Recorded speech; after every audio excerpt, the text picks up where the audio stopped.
আসসালামু আলাইকুম everyone, শিলনাস daily টাইমে আপনাদেরকে স্বাগতম।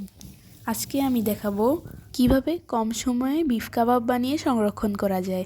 তাই প্রথমে আমি এখানে 250 গ্রাম গরুর মাংস নিয়ে ছোট ছোট টুকরো করে কেটে নিলাম। তারপর নিব 1 কাপ ডাল। আমি এখানে মসুরির ডাল আর মটরের ডাল নিয়েছি।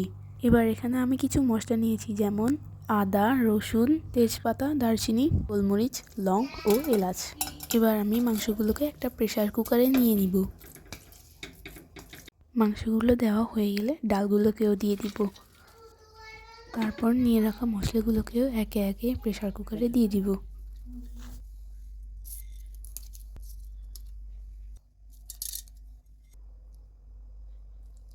মশলাগুলি সব দেওয়া হয়ে গেলে এবার আমি এখানে বড় সাইজের একটা পেঁয়াজকে কুচি করে দিয়ে দিব।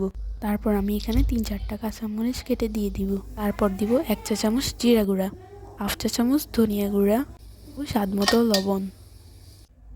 তারপর এখানে 2 টেবিল চামচ সরিষার তেল ও 1/2 কাপ পানি দিয়ে প্রেসার কুকারে ঢাকনাটা লাগিয়ে দিব। 5টা সিটি বাজলেই বুঝে যাব যে মাংসগুলো ভালো করে সিদ্ধ হয়ে গেছে।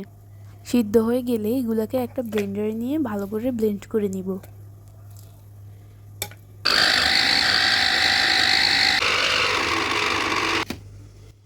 ভালো করে ব্লেন্ড করা হয়ে গেলে এগুলোকে একটা বাটিতে নিয়ে নিব।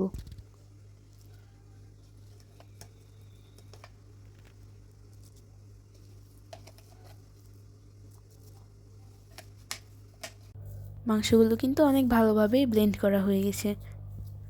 তারপর আমি এখানে 3 পিস মাঝারি সাইজের পাউরুটি কেটে পাউরুটিগুলোকেও ব্লেন্ড করে নিব।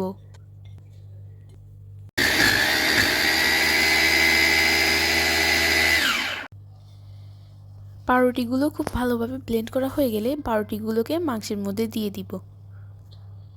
তারপর এখানে কিছু ধনিয়া পাতা কুচি করে দিয়ে মাংসগুলোকে ভালোভাবে মিশিয়ে নিব।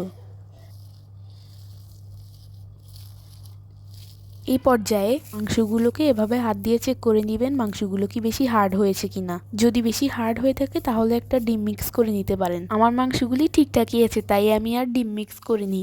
তারপর হাতে হালকা একটু তেল মালিশ করে নিয়ে মাংসগুলোকে নিজের পছন্দ মতো শেপ দিয়ে দিব।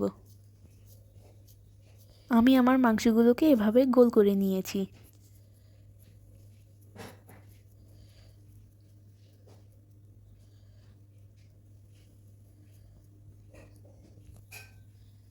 আমার কাবাব তৈরি করা শেষ। সবগুলো কাবাব বানানো শেষ হয়ে গেলে এগুলোকে একটা ট্রেতে করে কিছুক্ষণের জন্য ফ্রিজে রেখে দিব। একটু শক্ত হয়ে গেলেই কাবাবগুলোকে একটা জিপলক ব্যাগে ঢুকিয়ে ব্যাগের বাতাসগুলো বের করে ব্যাগটাকে ভালো করে লক করে দিব। আজ এই পর্যন্তই। পেজটাকে ফলো করে পাশে থাকবেন। আল্লাহ হাফেজ।